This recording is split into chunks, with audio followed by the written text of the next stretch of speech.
Welcome to 360 Tamil. ஆக்சுவலா CID season 2ல இருக்க ஒவ்வொரு எபிசோடு கதையா நம்ம பார்த்துட்டு இருக்கோம். அந்த மாதிரி ஒரு சூப்பரான எபிசோடு கதையை தான் நான் உங்களுக்காக கொண்டு வந்திருக்கேன். சிஐடி சீசன் 2 உங்களுக்கு பிடிச்சிருக்கா இல்லையான்றதை இதுல சொல்லுங்க. நிறைய பேருக்கு பிடிச்சிருக்குன்னு சொல்றீங்க, நான் அதனால தான் அப்பப்போ போடுறேன். பிரச்சனை என்னன்னு பாத்தீங்கன்னா, இந்த சீசன் 2வே முடிஞ்சிருச்சு, எனக்கு எபிசோடே கிடைக்க மாட்டேங்குது. சீசன் 1ல இருக்க பழைய எபிசோட்லாம் போடலாமா வேணாமான்றதையும் நீங்க சொல்லுங்க. சரி, இந்த கதையை பத்தி நம்ம பார்ப்போம். ஆயிஷான்ற ஒரு ஆக்ட்ரஸ் இருக்காங்க. அந்த ஆக்ட்ரஸோட அசிஸ்டன்ட் இருக்காங்கல்ல, மர்மமான முறையில கொல்லப்பட்டிருக்காங்க. ஆயிஷாவை டார்கெட் பண்ணி அசிஸ்டன்ட்டை சாவடிச்சிட்டாங்களா அப்படின்ற மாதிரி சிஐடி ஆளுங்க யோசிக்கிறாங்க, விசாரணையை தொடங்குறாங்க. ஒரு ஹோட்டல்ல வச்சுதான் இந்த சம்பவம் நடந்திருக்கும். விசாரணையோட முடிவுல குற்றவாளியை கண்டுபிடிச்சாங்களா இல்லையான்னு சொல்றது தான் மீதி கதையா இருக்கும். எக்ஸ்பிளனேஷனுக்குள்ள போறதுக்கு முன்னாடி வீடியோக்கு ஒரு லைக் போடுங்க. இந்த எக்ஸ்பிளனேஷன் பிடிச்சிருந்ததுன்னா ஐப்னு ஒரு ஆப்ஷன் இருக்கும், அதையும் கிளிக் பண்ணி சப்போர்ட் பண்ணுங்க. மேற்கொண்டு பேசி டைம் வேஸ்ட் பண்ணாம நம்ம நேரடியா எக்ஸ்பிளனேஷனுக்குள்ள போயிடலாம். எபிசோட ஸ்டார்டிங் சீனே ஒரு மர்ம நபரை காட்டுறாங்க. அந்த மர்ம நபர் இருக்காரு பாத்தீங்களா, நடந்துகிட்டே ஒரு ரூமை நோக்கி வந்துட்டு இருக்காரு. ஐஷா அப்படின்ற ஒரு ஆக்ட்ரஸோட ரூமை நோக்கி தான் வந்துட்டு இருக்காரு. இப்ப ரூமை பார்த்தவரு கதவை திறந்து உள்ள போலாம் நினைக்கிறாரு. ஆனா அதுக்குள்ள உள்ள இருந்து யாரோ வர மாதிரி சவுண்ட் கேக்குது. அதனால இந்த மர்ம நபர் இருக்காருல, வேகமா பக்கத்துல இருக்க இடத்துல போய் ஒளிஞ்சுக்கிறாரு. பார்த்தா அந்த ஐஷான்ற ஆக்ட்ரஸும் அவங்களோட பிஆர் டீமை சேர்ந்தவங்களும் வராங்க. அதாவது கூடியே வந்து இவங்களை ப்ரொமோட் பண்றதுக்காக இருப்பாங்கல்ல, அந்த லேடி வராங்க. இவங்களை நான் பிஆர்னே சொல்றேன். ரெண்டு பேருமே சேர்ந்து இங்க இருந்து கிளம்பிடுறாங்க. ஒளிஞ்சிருந்த மர்ம நபர் இருக்காருல, இப்ப நம்ம ரூம்குள்ள போலான்ற மாதிரி ரூம்குள்ள வராரு. அந்த இடத்துல ஐஷாவோட பேக் இருக்கு. அந்த பேக்குள்ள நம்ம வைக்க வந்ததை வச்சிடலாம் அப்படின்ற மாதிரி பேக்குள்ள வச்சுட்டு இங்க இருந்து கிளம்ப பாக்குறாரு. அப்படியே இந்த சீனை கட் பண்ணிடுறாங்க. கொஞ்ச நேரம் கழிச்சு ஐஷா இந்த இடத்துக்கு வராங்க. ஐஷா வந்து பார்க்கும் போது உள்ள ஏதோ ஒரு டெட் பாடி இருக்கு போல. அதை பாக்குறவங்க பயத்துல இந்த இடத்துல கத்தலாம் ஆரம்பிக்கிறாங்க. அப்படியே கட் பண்ணி சிஐடி டீமை சேர்ந்தவங்க வேக வேகமா இந்த இடத்துக்கு வந்துட்டு இருக்காங்க. இங்க ஒரு கொலை நடந்திருக்குன்னு தகவல் கிடைச்சதுனால தான் வந்திருக்காங்க. இங்க கொல்லப்பட்டிருக்க பொண்ணோட பேரு மீரா அப்படின்றது. இவளை பொறுத்த வரைக்கும் மேக்கப் அசிஸ்டண்டா இருப்பா. இவங்களுக்கு வேண்டியதெல்லாம் கூட இருந்து பண்ணி தரவலா இருப்பா. இவ ரூம்ல இருக்கும் போது யாரோ வந்து சாவடிச்சிருக்காங்கன்றது தெரிய வருது. முதுகுல கத்திய வச்சு குத்தி சாவடிச்சிருக்காங்க. அந்த ஆக்ட்ரஸோட மேக்கப் ஐட்டம்லாம் அங்க இருக்கும். அங்கதான் அந்த கத்தியும் இருக்கும். கத்தி கிடையாது, சிசர் இருக்கும். அதை வச்சுதான் குத்தி சாவடிச்சிருக்காங்க. என்னவா இருக்கும், எதனால இவங்க கொல்லப்பட்டிருப்பாங்க? ஆக்ட்ரஸ்க்கு யாரோ குறி வச்சிருக்காங்க, அது மிஸ் ஆகி இந்த பொண்ணை சாவடிச்சிட்டாங்களா அப்படின்ற மாதிரிலாம் யோசிக்க ஆரம்பிக்கிறாங்க. இல்ல இந்த பொண்ணை தான் குறி வச்சிருப்பாங்களா அப்படின்ற மாதிரி யோசிக்கிறாங்க. இந்த பொண்ணை குறி வச்சு சாவடிக்கணும்னா இந்த பொண்ணெல்லாம் வீட்டுக்கிட்ட வச்சே ஈஸியா சாவடிக்கலாம். ஆனா இந்த இடத்துல வச்சு சாவடிச்சிருக்காங்கன்னா கண்டிப்பா ஆக்ட்ரஸ்க்காக குறி வச்சு வந்திருக்காங்க. இவ ஆக்ட்ரஸ் நினைச்சு தெரியாதனமா இவளை சாவடிச்சிருக்காங்க போல அப்படின்ற மாதிரிலாம் டீமுக்குள்ள பயங்கர டிஸ்கஷன்லாம் போயிட்டு இருக்கு. அந்த நபர் இருக்காரு பாத்தீங்களா, நடந்து போனது வந்து இந்த இடத்துல ரத்த கரையா இருக்கு. ரத்த கரையோட நடந்து போயிருக்கான் அப்படின்றது உங்களுக்கு தெரிய வருது. இப்ப இவங்க இருக்காங்க பாத்தீங்களா, இந்த ஹோட்டலோட மேனேஜரை கூப்பிட்டு பேசணும்ன்ற மாதிரி யோசிக்கிறாங்க. மேனேஜர் போன் கால்ல பிஸியா இருந்துட்டு இருக்காரு. இங்க இந்த மாதிரி நடந்திருக்குல்ல, அதனால தான் சமாளிச்சிட்டு இருக்காரு போல. இப்ப வந்த இவங்களுமே அந்த மேனேஜர் கிட்ட கேள்வி எல்லாம் கேக்குறாங்க. உங்க ஹோட்டல்ல தான் இது நடந்திருக்கு, என்ன சொல்றீங்க அப்படின்ற மாதிரி கேக்குறாங்க. சரி, எப்படி இப்படி நடந்ததுன்னே தெரியல, ரொம்ப சேஃப்டியான ஹோட்டல் சார், இந்த ஹோட்டல்ல போய் யார் இப்படி பண்ணாங்கன்னு தெரியலன்னு சொல்லிட்டாரு. ஆக்சுவலா ஹோட்டல்ல இந்த இடத்துல ரூம் எடுத்தவங்க மட்டும் தான் வர முடியும். இதை தாண்டி இந்த ஆக்ட்ரஸை பொறுத்த வரைக்கும் மீடியாவை சந்திச்சு பேசுற மாதிரி இன்னைக்கு ஒரு பிளான் இருந்திருக்கும். அதுக்காக தான் இவங்க முன்கூட்டியே டீமோட வந்திருப்பாங்க. கூட நடிக்கிறவரும் இந்த இடத்துக்கு வந்திருப்பாரு. அப்படி இருக்கும் போது பத்திரிகைக்காரங்களும் கொஞ்சம் வந்திருப்பாங்க. இவங்களை தாண்டி யாருமே வந்திருக்க வாய்ப்பு இல்லைன்ற மாதிரிலாம் இந்த மேனேஜர் சொல்லிட்டு இருக்காரு. அப்ப வந்ததுல யார் இந்த கொலையை பண்ணதுன்னு யோசிக்கிறாங்க. இந்த ஆக்ட்ரஸ் பக்கத்துல இருக்கவரு கோ ஆக்டரா இருப்பாரு. அதாவது இவங்க நடிக்கிற படத்துல அவர் தான் ஹீரோவா இருப்பாரு. முதல்ல என்னதான் நடந்தது தெளிவா சொல்லுங்கன்ற மாதிரி இந்த ஐஷா கிட்ட கேக்குறாங்க. இந்த ஐஷாவும் சொல்ல ஆரம்பிக்கிறாங்க. ஆக்சுவலா ஐஷா ரூம்ல இருக்கும் போது அந்த பொண்ணு தான் இவங்களுக்கு மேக்கப்லாம் போட்டு விட்டுருப்பா. அந்த சமயம் இவங்களோட பிஆர் பொண்ணும் கூட தான் இருந்திருப்பாங்க. 3 பேர் பேசிக்கிட்டே தான் வேலையை முடிச்சிருப்பாங்க. அதுக்கப்புறம் 2 பேர் மட்டும் வெளியே போயிருப்பாங்க. அந்த 2 பேர் வெளியே போனது தான் நமக்கு காமிச்சாங்க. அவங்க 2 பேர் வெளியே போகும்போது மீரா ரெஸ்ட் ரூம் யூஸ் பண்ண போறேன்னு சொல்லியிருப்பா. நான் திரும்பி கொஞ்ச நேரம் கழிச்சு வந்து பார்க்கும்போது மீரா கொல்லப்பட்டிருந்தா சார், இதுதான் நடந்தது அப்படின்ற மாதிரிலாம் சொல்லிட்டு இருக்காங்க. இந்த ஐஷா ஆக்ட்ரஸா இருக்காங்கன்னா பக்கத்துல இருக்கவர் ஆக்டரா இருப்பாரு. இதை தாண்டி ஒரு 3 பேர் இருக்காங்க. இந்த 3 பேர் யாருன்னு சொல்றேன். இதுல ஒருத்தரை பொறுத்த வரைக்கும் டைரக்டரா இருப்பாரு. இன்னொருத்தரை பொறுத்த வரைக்கும் மேனேஜிங் ஒர்க் எல்லாம் பண்ணுவாரு. இன்னொருத்தரை பொறுத்த வரைக்கும் போட்டோகிராஃபரா இருப்பாரு. அவங்களுக்கு ஏதாவது தெரியுமான்னு விசாரணை பண்ணும்போது எங்களுக்கு எதுவுமே தெரியலன்ற மாதிரிலாம் சொல்லிட்டு இருக்காங்க. சரி, அந்த பொண்ணை தான் ஒருவேளை கொல்ல வந்திருப்பாங்களான்ற ஆங்கிள் விசாரணை பண்ண ஆரம்பிக்கிறாங்க. அது என்னன்னா, அந்த பொண்ணுக்கு ஏதாவது பிரச்சனை இருந்ததா, எனக்கு ஏதாவது பிரச்சனை இருக்குன்னு உங்ககிட்ட சொல்லியிருக்காளா, யோசிச்சு சொல்லுங்க அப்படின்ற மாதிரிலாம் கேட்கிறாங்க. இவங்களுமே பயங்கரமா யோசிக்கிறாங்க.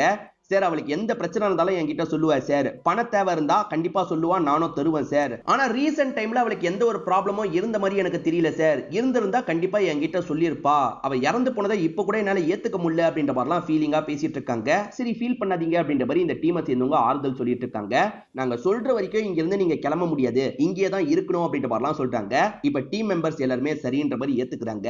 இவங்க பத்திரிகையாளர் சந்திப்பு பிளான் பண்ணாங்கல்ல, ஆளுங்களும் வந்திருப்பாங்க. ஆனா இவங்க பிளானை கேன்சல் பண்ணி திரும்பி அனுப்பியிருக்காங்க. எதுக்காக திரும்பி அனுப்புனீங்கன்ற மாதிரி இவங்க கேக்குறாங்க. யாரெல்லாம் வந்தாங்க அப்படின்ற லிஸ்ட் எல்லாம் வாங்கி இந்த இடத்துல பார்த்துட்டு இருக்காங்க. இப்ப வேற ஒரு டீம் என்ன பண்றாங்கன்னா, வேற ஏதாவது க்ளூ கிடைக்குமா அப்படின்ற மாதிரி அந்த ரூம் கதவுல இருந்து பக்கவா செக் பண்ணிட்டு இருக்காங்க. அதே மாதிரி இங்க இருக்க செக்யூரிட்டி கிட்ட விசாரணை பண்றாங்க. அவர் மூலியமா ஏதாவது கிடைக்குமான்ற மாதிரிலாம் யோசிச்சுட்டு இருக்காங்க.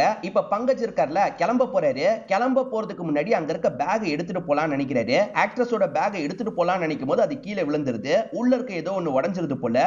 அச்சச்சோ கீழே போட்டுட்டுமே அப்படின்ற மாதிரி இவருமே இந்த இடத்துல யோசிச்சுட்டு இருக்காரு. இப்ப சிஐடி டீம் இருக்காங்கல்ல, சம்பந்தப்பட்ட எல்லாரையும் பியூரோக்கு கூட்டு வந்து விசாரணை பண்ணிட்டு இருக்காங்க. இப்ப எட்டு நிறைய இந்த ஆக்டர்ஸா பார்த்த மாதிரி கேள்வி எல்லாம் கேட்டுட்டு இருக்காரு. மத்தவங்கள பார்த்தும் கேள்வி கேட்டுட்டு இருக்காரு.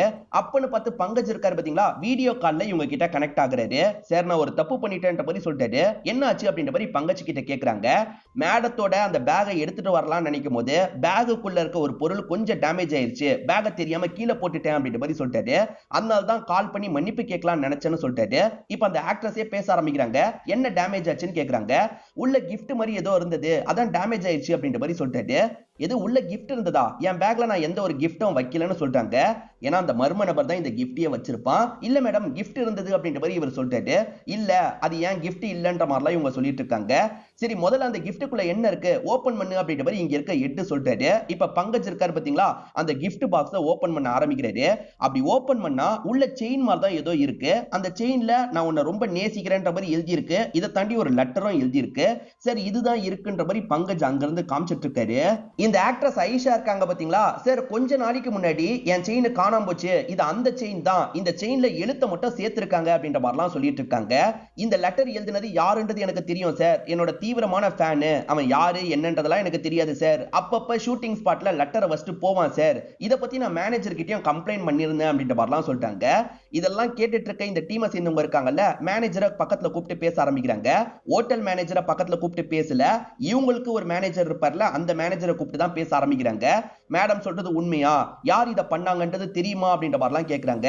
சார் யார் இப்படி பண்ணாங்கன்னு தெரியல சார், ஷூட்டிங் ஸ்பாட்ல பொதுவா ஷூட்டிங்க பார்க்கிறதுக்காக ஆளுங்க வருவாங்கல்ல, அந்த மாதிரி தான் அவன் வந்திருக்கான். யாருமே கவனிக்காத போது மேடமோட கேரவனுக்குள்ள நுழைஞ்சு இந்த மாதிரி லெட்டர்லாம் வச்சுட்டு போயிட்டு இருந்தான் சார். நான் ஸ்ட்ரிக்ட்டா ஆக்ஷன் எடுக்கணும்ன்றதுக்காக கார்ட்ஸை கூடியே நிறுத்தி வச்சிருந்தேன் சார். அந்த மாதிரி எந்த ஒரு குழப்பமும் வராம இருந்தது அப்படின்ற மாதிரிலாம் சொல்லிட்டு, நியாயமா இந்த விஷயத்தெல்லாம் முன்கூட்டியே எங்க கிட்ட சொல்லிருக்கணும்ல, எதுக்காக நீங்க சொல்லல அப்படின்ற மாதிரி கேக்குறாங்க. சார் இதெல்லாம் தோணல சார், அதனால தான் சொல்ல அப்படின்ற மாதிரி சொல்லிட்டாங்க. சோ வெறி பிடிச்ச ஃபேன் ஒருத்தன் இருக்கான், அந்த ஃபேன் கூட இவங்களை பார்க்கிறதுக்காக நுழைஞ்சிருக்கலாம். ஒருவேளை இவங்க நம்மளை பார்க்க விடாம அவாய்ட் பண்ணிட்டாங்களே, இவங்களை ஏதாவது பண்ணணும்ன்ற வெறியோட கூட வந்திருக்கலாம், நீங்க இதை முன்கூட்டியே சொல்லிருக்கணும் அப்படின்ற மாதிரிலாம் சத்தம் போட்டுட்டு இருக்காங்க. இந்த ஹோட்டலை பொறுத்த வரைக்கும் ஒர்க்கர்ஸ் கிட்டயும் கீயை தந்திருப்பாங்க.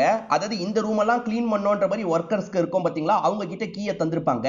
அந்த மாதிரி எந்த ஒர்க்கர் நுழைஞ்சிருக்க வாய்ப்பு இருக்குன்றதெல்லாம் இங்க பூர்வி செக் பண்ணிட்டு இருக்காங்க. இப்ப கொஞ்சம் கொஞ்சம் ஃபுட்டேஜா இவங்க பார்த்துட்டு இருக்காங்க.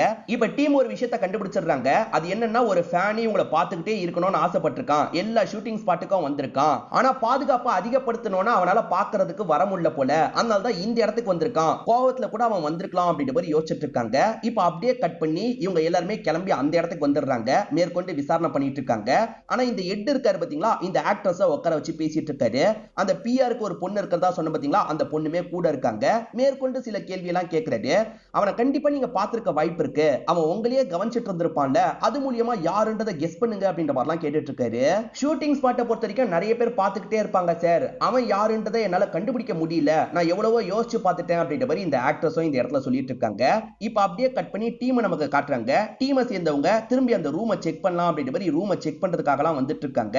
அதே மாதிரி பூர்வி ஃபுட்டேஜ் எல்லாம் செக் பண்ணிட்டு இருக்காங்கல்ல, அப்படி ஃபுட்டேஜை செக் பண்ணிட்டு இருக்கும்போது திடீர்னு ஒரு இடத்துல ஃபயர் ஆக்சிடென்ட் ஏற்படுது போல. ஃபயர் ஆக்சிடென்ட் ஏற்படுறதுனால இவங்களுமே அந்த இடத்துக்கு போலான்ற மாதிரி வேக வேகமா இங்க இருந்து கிளம்பலாம் ஆரம்பிக்கிறாங்க. உள்ள இருக்க கஸ்டமர்ஸ் எல்லாரையும் வெளியே பத்திரமா அனுப்பணும்ல, நீங்களாம் வெளியே போங்கன்ற மாதிரி சிஐடி டீமை சேர்ந்தவங்க சொல்லிட்டு இருக்காங்க. அதே மாதிரி எங்க எரிய ஆரம்பிச்சிருக்கு அந்த இடத்துக்கு போகணுன்ற மாதிரி முக்கியமான ஆபீசர்ஸ் எல்லாருமே அந்த இடத்தை நோக்கி ஓடி வந்துட்டு இருக்காங்க. அந்த இடத்துல வந்து பார்க்கும் போதுதான் அங்க நெருப்புலாம் எரிஞ்சிட்டு இருக்கிறது தெரிய வருது. நெருப்பு எரிய ஆரம்பிச்சாலே அங்க தண்ணிலாம் அடிக்க ஆரம்பிச்சிடும்ல, அந்த மாதிரி தண்ணிலாம் அடிக்க ஆரம்பிச்சிட்டு இருக்கு. யாரோ திட்டமிட்டு எரிச்சிருக்காங்களா, வேணும்ட்டே நம்மள இந்த இடத்துக்கு வர வைக்கணும்னு எரிச்சிருக்காங்களா அப்படின்ற மாதிரி உங்களுக்கு தோண ஆரம்பிக்குது.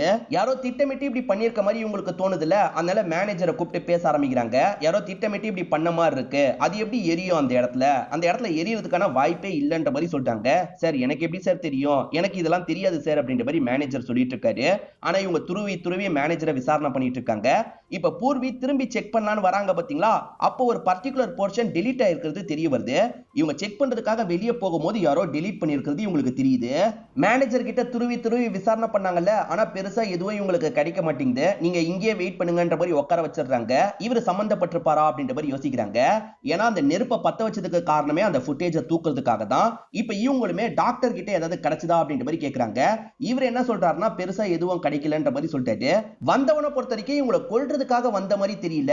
ஏன்னா 2 பேருக்குள்ளயும் தள்ளு முள்ளு மாதிரி ஏற்பட்டிருக்கு. அந்த தள்ளு முள்ளுக்கு அப்புறம் தான் அவன் கொலை பண்ணிட்டு போயிருக்கான். சோ இது வந்து சாதாரண சண்டைனால ஏற்பட்ட கொலை மாதிரி தெரியுதுன்ற மாதிரிலாம் சொல்லிட்டாரு.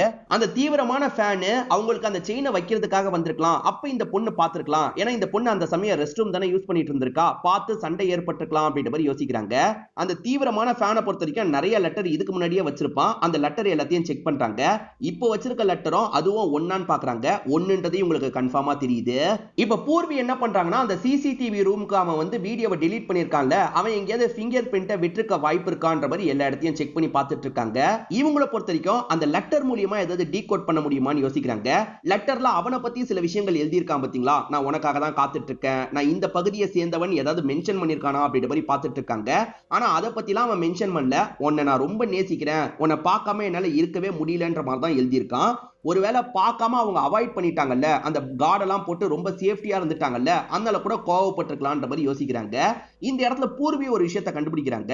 அந்த சிஸ்டத்துக்கு பக்கத்துல வெள்ளையா ஏதோ பவுடர் மாதிரி இருக்கு. என்ன பவுடர் மாதிரி இருக்கு, டாக்டர் கிட்ட செக் பண்றதுக்காக அனுப்பி வைக்கணும் அப்படின்ற மாதிரிலாம் யோசிக்க ஆரம்பிக்கிறாங்க. அந்த ஆக்ட்ரஸ் என்ன சொல்லியிருப்பாங்கன்னா, நானு பிஆர் மீரா 3 பேருமே சேர்ந்த மாதிரி தான் ஜாலியா பேசிட்டு இருந்தோம். நானும் பிஆரும் கிளம்புறதுக்கு டைம் ஆயிருச்சு, நான் ரெஸ்ட் ரூம் யூஸ் பண்ணிட்டு வரேன்னு மீரா சொன்னா. நான் திரும்பி கொஞ்ச நேரம் கழிச்சு வந்து பார்க்கும்போது தான் அவ இறந்து இருந்தா அப்படின்ற மாதிரி சொல்லிருப்பாங்க. சோ அந்த மீன் டைம்ல தான் கில்லர் வந்திருக்கான். கில்லர் செயினை வைக்கிறதுக்காக வந்திருக்க தான் வாய்ப்பு இருக்கு. அதை மீரா பார்த்துட்டாங்கன்னு தெரிஞ்சோன்னா சண்டை ஏற்பட்டு அவங்க கதையை முடிச்சிருக்கான் போல அப்படின்ற மாதிரிலாம் இவங்க யோசிச்சுட்டு இருக்காங்க. இவங்களுக்கு இடிக்கிறது என்ன தெரியுமா, கதவு லாக்ல இருக்கும் போது இங்க வேலை பார்க்கறவங்களால மட்டும்தான் கதவை திறக்க முடியும். அதாவது கிளீனிங் வேலை பார்ப்பாங்கல்ல, அவங்களால மட்டும்தான் திறக்க முடியும். இந்த இடத்துல கிளீனிங் வேலை பார்க்குற பொறுப்பு யாரோடது, அதை நம்ம கண்டுபிடிக்கணும். ஏன்னா அவங்க கிட்ட தான் கீ இருக்கும், அப்படி இல்லைன்னா அந்த ஆக்ட்ரஸ் கிட்ட இருக்கும். ஏதோ ஒன்னு இடிக்குது, இந்த ஒர்க்கர்ஸை விசாரணை பண்ணா கண்டுபிடிச்சிடலாம் அப்படின்ற மாதிரி இவங்க யோசிக்கிறாங்க. அந்த டைமை பொறுத்த வரைக்கும் ஷிஃப்ட் மாறுற டைமா இருக்கும். 2 பேர்ல யாரா இருக்கும்ன்ற மாதிரி இவங்க யோசிச்சுட்டு இருக்காங்க. அப்ப பூர்வி இருக்காங்கல்ல, நான் இந்த டைம் வரைக்கும் செக் பண்ணேன், அடுத்து கொஞ்சம் செக் பண்ணியிருந்தா அவனை நான் கண்டுபிடிச்சிருப்பேன். அது கண்டுபிடிக்க கூடாதுன்றதுக்காகவே அவன் வீடியோவை டெலீட் பண்ணியிருக்கான். இந்த டைம்ல தான் ஏதோ நடந்திருக்கு அப்படின்ற மாதிரிலாம் சொல்றாங்க. சோ அந்த டைம் யாரு பாத்துக்க வேண்டி இருக்கு, அவரோட பேரை காட்டுன்ற மாதிரி பங்கஜ் மூலியமா இவங்களுமே பாத்துக்கிறாங்க. அந்த நபர் எங்க இருக்க வாய்ப்பு இருக்கு அப்படின்ற மாதிரி இவங்களுமே தேடி வந்துட்டு இருக்காங்க. அந்த நபரை பொறுத்த வரைக்கும் ஒரு இடத்துல நின்று போன் பேசிட்டு இருக்காரு. சரி அங்க போன் பேசிட்டு இருக்காங்க பாத்தீங்களா, அவன் தான் நீங்க கேட்கிற நபர் அப்படின்ற மாதிரி வேற ஒருத்தர் சொல்லிட்டாரு. இப்ப அந்த நபரை நோக்கி இவங்க நடந்து வந்துட்டு இருக்காங்க. அந்த நபர் இவங்க வரத பார்த்தோன்னே செம்மையா பயப்படுறாரு. இப்ப தெரிச்சு இங்க இருந்து ஓட ஆரம்பிக்கிறாரு. இவன் எதுக்காக நம்மளை பார்த்தோன்னா பயந்து ஓடிட்டு இருக்கான், இவன் தான் தப்பு பண்ணிருக்கான் போல அப்படின்ற மாதிரி அபிஜித் துரத்திட்டு வந்துட்டு இருக்காரு. அவன் யாரகமா ஸ்விம்மிங் பூல்ல போய் விழுந்துடுறான். ஒழுங்கு மரியாதையா வெளியே வந்துருன்னு சொல்லிட்டாரு. அவனும் பயந்த மாதிரி வெளியெல்லாம் வந்துடுறான். இப்ப இவருமே உட்கார வச்சு எதுக்காகடா ஓடுனன்ற மாதிரி கேட்கிறாரு. சார் ஃப்ரெண்ட்ஸா நாங்க ஒரு 3 பேர் இருக்கோம் சார், எங்களுக்குள்ள அப்பப்ப வேலையெல்லாம் நாங்க மாத்திப்போம். அதாவது இந்த வேலையை இவன் தான் செய்யணும்னு இல்லாம நாங்க மாத்தி செஞ்சுப்போம் சார். ஆனா ஆளுங்க விசாரணை பண்ணும் போது நான் தான் அந்த டைம்ல வேலை பார்த்தேன்ற மாதிரி சொல்லிட்டேன் சார், நான் தப்பு பண்ணிட்டேன் சார், அதை கண்டுபிடிச்சு நீங்க வந்தீங்கன்னு தெரிஞ்சுதான் பயந்து ஓடுனேன் அப்படின்ற மாதிரிலாம் இவன் சொல்லிட்டு இருக்கான். அப்ப நீ பண்ணலனா யார்கிட்ட பண்ண சொன்ன அந்த டீடைல தான்ற மாதிரி கேட்கறாரு. இவனுமே யார்கிட்ட பண்ண சொன்னான்ற டீடைல தந்துடுறான். இப்ப அவனை அமைக்கி விசாரணை பண்ணும் அப்படின்ற மாதிரி இவங்க வந்துடுறாங்க. வந்தவங்க நீ தானே அந்த ரூமை கிளீன் பண்றதுக்காக போனேன்னு கேக்குறாங்க. நாலாம் போலன்ற மாதிரி சொல்லிட்டு இவர் இங்க இருந்து கிளம்ப பாக்குறாரு. எங்க வேகமா கிளம்பிட்டு இருக்க, அவனால பண்ண முடியலன்றதுக்காக வாங்கிட்டு அந்த வேலையை தந்திருக்கான், உண்மையை சொல்லு அப்படின்ற மாதிரிலாம் கேக்குறாங்க. சார் நான் உண்மையை சொல்லிடுறேன், என்னாலையும் அந்த வேலையை பண்ண முடியல, ஏன்னா இந்த இடத்துல நிறைய வேலையில நான் லாக் ஆயிட்டேன், அதனால எங்க டீம்ல இருக்க 3வது ஆள் கிட்ட அந்த வேலையை ஒப்படைச்சேன், அவன் எங்க போய் தொலைஞ்சானே தெரியலன்ற மாதிரி சொல்லிட்டாரு. அப்ப 3வது ஆள் தான் அந்த வேலையை பண்ணிருக்கான், அவன் எங்க போனான்றது தெரியலன்றதை இவங்க புரிஞ்சுக்கிறாங்க. அவன் தான் ஏதோ பண்ணிருக்கான், இப்ப ஐடியா இருக்கான் போல, அவனை நம்ம கண்டுபிடிக்கணும் அப்படின்ற மாதிரி யோசிக்கிறாங்க. வெளியே போற சிசிடிவி ஃபுட்டேஜ் எல்லாம் செக் பண்றாங்க, அவன் வெளியே போலன்றது தெரிய வருது. வெளியே போகாம எப்படின்ற மாதிரி யோசிக்கிறாங்க. இங்கதான் ஒளிஞ்சிருக்கான், தேடி கண்டுபிடிங்கன்ற மாதிரி சொல்லிட்டாங்க. இப்ப பங்கஜ் ஒவ்வொரு இடமா தேடி அலைஞ்சிட்டு இருக்காரு. இப்ப மாடியில வந்து யாராவது இருக்காங்களான்னு பார்த்துட்டு இருக்காரு. அப்ப லைட்டா ஏதோ சவுண்ட் கேக்குது, எங்க இருந்து இந்த சவுண்ட் கேக்குது அப்படின்ற மாதிரி பங்கஜ் ஒவ்வொரு இடமா செக் பண்ணி பார்த்துட்டு இருக்காரு. அப்படி செக் பண்ணி பார்க்கும்போது அங்க இருக்க டேங்க்ல இருந்து தான் சவுண்ட் வருது. டேங்கை ஓபன் பண்ணி பார்த்தா அந்த இடத்துல தான் அந்த நபர் இருக்காரு. யாரோ அந்த நபரை லாக் பண்ணி வச்சிருக்காங்க. சார் ஹெல்ப் பண்ணுங்க சார் அப்படின்ற மாதிரி ரியாக்ஷன்லயே கேட்டுட்டு இருக்காரு. இப்ப பங்கஜ் இருக்காருல, டீமுக்கு இந்த தகவலை பாஸ் பண்றாரு. இப்ப எல்லாருமே சேர்ந்த மாதிரி அவரை வெளியே எடுத்துறாங்க. இவர் ரிலாக்ஸ் பண்றதுக்கு கொஞ்சம் டைம் தராங்க. அதுக்கப்புறம் என்ன நடந்தது அப்படின்ற மாதிரிலாம் கேட்க ஆரம்பிக்கிறாங்க. இவருமே சொல்றாரு, ஆக்சுவலா 5 ரூமை கிளீன் பண்ணோம், ஆனா அவன் தான் போன்ல பிஸியா இருக்கான்ல, அவன் வேற ஒருத்தன் கிட்ட சொல்லியிருப்பான், அந்த வேற ஒருத்தர் இவர்கிட்ட சொல்லியிருப்பாரு. இவர் ஒவ்வொரு ரூமா கிளீன் பண்ணிக்கிட்டே வந்துட்டு இருந்திருப்பாரு. அப்பன்னு பார்த்து யாரோ மண்டிலேயே அடிச்சிருக்காங்க. இவரை லாக் பண்ணி அந்த இடத்துல வச்சிருக்காங்க. லாக் பண்ணவன் என்கிட்ட இருக்க கீ எல்லாத்தையும் எடுத்துக்கிட்டான் சார், அவன் யாருன்றது எனக்கு தெரியலன்ற மாதிரி இவர் சொல்லிட்டாரு. நல்லா யோசிச்சு பாருங்க, கொஞ்சம் கூட ஃபேஸ பார்க்கலையான்ற மாதிரி இவங்க கேக்குறாங்க. சார் நான் ஃபேஸ பார்க்கல, ஆனா என்ன அந்த டேங்குக்குள்ள போடலாம்னு நினைக்கும் போது அவன் அலர்ஜி வந்த மாதிரி பயங்கரமா இரும்பிட்டு இருந்தான் சார், அவனுக்கு கொஞ்சம் வீசிங் ப்ராப்ளம் இருக்குன்னு நினைக்கிறேன் அப்படின்ற மாதிரி சொல்லிட்டாரு. ஏன்னா அவர் இரும்புறதே கொஞ்சம் வித்தியாசமா இருந்திருக்கு போல. ஓஹோ, நம்ம தேடிட்டு இருக்க நபருக்கு கொஞ்சம் வீசிங் ப்ராப்ளம் இருக்கு, இதை வச்சு எப்படியாவது கண்டுபிடிக்க முடியுமா அப்படின்ற மாதிரி இவங்களுமே இந்த இடத்துல யோசிக்க ஆரம்பிக்கிறாங்க. இப்ப பங்கஜும் ஒரு விஷயத்த சொல்றாரு. அது என்னன்னு பாத்தீங்கன்னா, ஈவென்ட்டை தள்ளி போட்டுட்டாங்கல்ல சார், அந்த ஈவென்ட்டை நடத்திக்கிட்டுமா அப்படின்ற மாதிரி அந்த டீமை சேர்ந்தவங்க கேட்டுக்கிட்டே இருக்காங்க. இப்ப என்ன பண்றது அப்படின்ற மாதிரி பங்கஜ் கேக்குறாரு. சரி அந்த ஈவென்ட்டை நடத்திக்க சொல்லு அப்படின்ற மாதிரி தயா சொல்றாரு. அந்த படத்தோட பேரு ஸ்பேஸ் லவ்வர்ஸ் போல, அதுக்கான பிரஸ் மீட் ஃபங்க்ஷன் தான் இந்த இடத்துல நடந்துட்டு இருக்கு. மேனேஜர் இருக்காரு பாத்தீங்களா, ஸ்டேஜுக்கு வந்து பேசலாம் ஆரம்பிக்கிறாரு. இப்ப ஆக்ட்ரஸை கூப்பிடுறாரு, அந்த ஆக்ட்ரஸும் இந்த இடத்துக்கு வந்து பேசலாம் ஆரம்பிக்கிறாங்க. இந்த மாதிரி ஒவ்வொருத்தரா ஸ்டேஜ் கிட்ட வந்து பேசிட்டுலாம் இருக்காங்க. ஒரு சீனை மட்டும் நடிச்சு காட்டுங்க அப்படின்ற மாதிரி பத்திரிக்கைக்காரங்க கேக்குறாங்க. நடிச்சு காட்டுறோம் அப்படின்ற மாதிரி படத்துல வர ஒரு சீனை மட்டும் இவங்க 2 பேர் சேர்ந்த மாதிரி நடிச்சு காமிச்சிட்டு இருக்காங்க. இது நடந்துட்டு இருக்கும் போது திடீர்னு மேல இருந்து பலூன் பட்டுன்னு உடைஞ்சிட்டு இருக்கு. பலூன் உடைஞ்சோட உள்ள இருந்து ஏதோ கேஸ் மாதிரி வருது. எல்லாருமே மூச்சு விடுறதுக்கு சிரமப்பட்டு இருக்காங்க. சிஐடி டீமும் என்னாச்சு ஏதாச்சு அப்படின்ற மாதிரிலாம் பார்த்துட்டு இருக்காங்க. இப்ப கூட்டத்துல ஒரு நபர் மட்டும் சுத்தமா அங்க நிக்க முடியாத மாதிரி வேகமா அங்க இருந்து கிளம்ப ஆரம்பிக்கிறாரு. அந்த புகை வந்தோடனே இவருக்கு மூக்குல ஏறிறது போல இவர் அச்சுன்னு தும்பிக்கிட்டே வந்துட்டு இருக்காரு. சுத்தமா இவரால கண்ட்ரோல் பண்ண முடியல. கொஞ்சம் ரிலாக்ஸ் ஆகணும்ன்ற மாதிரி ஃப்ரீயான இடத்தை நோக்கி போயிட்டு இருக்காரு. அப்படி போறதுக்காக இவர் வந்துட்டு இருக்கும் போது அந்த இடத்துல தயா நின்னுட்டு இருக்காரு. ஓஹோ நீ தான் அதான்ற மாதிரி கேக்குறாரு. இப்பதான் இவன் யாருன்றதை நமக்கு ரிவீல் பண்றாங்க. ஆக்சுவலா 3 பேர் கூடியே இருந்தாங்க பாத்தீங்களா, ஒருத்தர் மேனேஜர், ஒருத்தர் டைரக்டர், இன்னொருத்தர் போட்டோகிராஃபர்னு சொல்லியிருப்பேன். அந்த போட்டோகிராஃபர் தான் இந்த இடத்துக்கு வந்திருக்காரு. இந்த மாதிரி பண்ணவனுக்கு வீசிங் ப்ராப்ளம் இருக்க வாய்ப்பு இருக்குன்ற மாதிரி இவங்க கெஸ் பண்ணாங்கல்ல, அதுக்காக தான் புகையை போட்டு விட்டுருப்பாங்க. இவனால மூச்சு அடக்க முடியாம அங்க இருந்து தப்பிச்சு வந்திருப்பான். அது மூலியமா இவன் தான்றதை கண்டுபிடிச்சிடுறாங்க. நீங்க தப்பா புரிஞ்சிட்டு இருக்கீங்க, எனக்கும் இதுக்கும் சம்பந்தமே இல்லைன்ற மாதிரிலாம் இவன் பேசிட்டு இருக்கான். வேற ஒண்ணு வச்சு உன்னை கன்ஃபார்ம் பண்ணியாச்சு அப்படின்ற மாதிரி பூர்வி சொல்றாங்க. அது என்னன்னா ஏதோ பவுடர் மாதிரி கிடைச்சது பாத்தீங்களா, அது பவுடர் கிடையாது, பொடுகா இருக்கும். இவனோட டி-ஷர்ட்லயே அவ்வளவு பொடுகு இருக்கு. இந்த பொடுகு தான் அங்க இருந்தது. இது மூலியமா நீ தான்றதை கன்ஃபார்ம் பண்ணியாச்சு, ஒழுங்கு மரியாதையா உண்மையை சொல்லு அப்படின்ற மாதிரிலாம் கேக்குறாங்க. இவன் யாருன்றது இப்பதான் தெரிய வருது. ஒரு தீவிர ஃபேன் இருக்க மாதிரி காமிச்சாங்க பாத்தீங்களா, அதுவே இவனா தான் இருப்பான். ஆக்சுவலா இந்த ஆக்ட்ரஸை பொறுத்த வரைக்கும் போட்டோகிராஃபர் வேணும்ன்ற மாதிரி சொல்லியிருப்பாங்க. இவன் போட்டோகிராஃபரா போயிடலான்ற மாதிரி முடிவெடுத்திருப்பான். முன்னாடி இந்த ஆக்ட்ரஸ் எங்க போனாலும் சரி இவங்களை பார்க்கிறதுக்காக அந்த ஸ்பாட்டுக்கு வந்துருவான். இவங்களுக்காக லெட்டர்லாம் வச்சிருவான். அதுக்கப்புறம் அவங்க தான் கார்டெல்லாம் வச்சிட்டாங்கல்ல, இதுக்கப்புறம் என்ன பண்றதுன்னு தெரியாம முடிச்சிட்டு இருக்கும் போதுதான் டீமை சேர்ந்தவங்க போட்டோகிராஃபர் வேணும்ன்ற மாதிரி கேட்டிருப்பாங்க. இவன் போட்டோகிராஃபர் மாதிரி இவங்களை பார்த்துக்கிட்டே இருக்கிறதுக்காக இந்த வேலையில சேர்ந்திருப்பான். வேலையில சேர்ந்தவன் தான் உள்ள வந்து இவங்களுக்காக அந்த செயின் எல்லாம் வச்சிருப்பான், லெட்டர் எழுதி தான் வச்சிருப்பான். இப்ப எப்படி நடந்தது ஒழுங்கா சொல்லுன்ற மாதிரி அடிச்சு விசாரணை பண்ணிட்டு இருக்காங்க. இவனுமே என்ன நடந்தது அப்படின்றத தெளிவா இந்த இடத்துல சொல்ல ஆரம்பிக்கிறான். அவங்க ரூம்க்குலாம் இவனுக்கு அலோடே கிடையாது. இவன் என்ன பண்ணிருப்பான், ஒர்க்கரை லாக் பண்ணிட்டு அந்த ஒர்க்கர் கிட்ட இருக்க சாவி மூலியமா உள்ள போலான்ற மாதிரி யோசிச்சிருப்பான். இததான் ஸ்டார்டிங் நமக்கு காமிச்சிருப்பாங்க. ஆக்சுவலா பிஆர் அந்த ஆக்ட்ரஸ் சேர்ந்த மாதிரி வெளியே போனாங்கல்ல, அவங்க 2 பேர் மட்டும் தான் ரூம்ல இருந்திருக்காங்க. இப்ப வெளியே போறாங்க அப்படின்ற மாதிரி இவன் யோசிச்சிருப்பான்.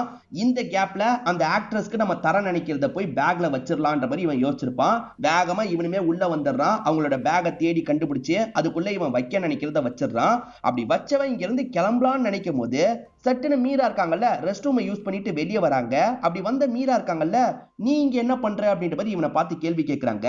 இவனுக்கு என்ன சொல்றதுன்னு சட்டுன்னு தெரிய மாட்டேங்குது. இப்ப இவங்க வெளியே போய் சொன்னா திரும்பி இந்த ஆக்ட்ரஸ பார்க்க முடியாமே போயிடும்ல, வேலையை விட்டு தூக்கிடுவாங்க, ஆக்ட்ரஸ பார்க்க முடியாதுல்ல. அதனால நில்லு நில்லுன்ற மாதிரி சண்டை போட்டுட்டு இருக்கான். அவங்க வெளியே போறதுக்கு ட்ரை பண்றாங்க. என்ன பண்றதுன்னு தெரியாம இவனுமே அங்க இருக்க ஒரு சிசரை எடுத்துக்கிறான். அந்த சிசர் மூலியமா இவங்க கழுத்துல குத்தி இருப்பான். இப்படிதான் இவங்களோட கதையை இவன் முடிச்சிருப்பான். நான் வேணும்ட்டே இந்த விஷயத்த பண்ணல சார், ஐஷா கிட்ட சொல்லிராதன்ற மாதிரி அவ கிட்ட கெஞ்சி கேட்டேன், அவ கண்டிப்பா சொல்லுவன்ற மாதிரிலாம் சொன்னா, என்ன பண்றதுன்னு தெரியாம தான் இந்த மாதிரி கொலை பண்ணிட்டேன் அப்படின்ற மாதிரிலாம் இவன் சொல்லிட்டு இருக்கான். ஆக்சுவலா இவன் உள்ள நுழைஞ்சது கொலை பண்ணதெல்லாம் வெளியே வந்துட்டா பிரச்சனைன்றது இவனுக்கு தெரியும்ல. அவங்க சிசிடிவி ஃபுட்டேஜை செக் பண்றாங்கன்னு தெரிஞ்சோனே இவன் வேணும்ட்டே ஒரு இடத்துல ஃபயர் வர மாதிரி செட் பண்ணிருப்பான். அணைக்கிறதுக்காக போகும்போது நைஸா அந்த வீடியோவை டெலீட் பண்ணிருப்பான். எல்லா விஷயத்தையும் இவன் தான் சாமர்த்தியமா பண்ணிருக்கான்றது நமக்கு தெரிய வருது. சோ குற்றவாளியை புடிச்சிட்டாங்கல்ல, இதோடயே இந்த கதையை நமக்கு முடிச்சிடுறாங்க. இந்த கதையில வந்த திருப்பங்கள்லாம் உங்களுக்கு பிடிச்சிருக்கோன்னு நம்புறேன். இந்த வீடியோ உங்களுக்கு பிடிச்சிருந்ததுன்னா லைக் பண்ணுங்க, கமெண்ட் பண்ணுங்க, மறக்காம 360 தமிழ் சேனலை சப்ஸ்கிரைப் பண்ணுங்க. தொடர்ச்சியா இந்த மாதிரி வீடியோக்கள் வந்துகிட்டே தான் இருக்கும்.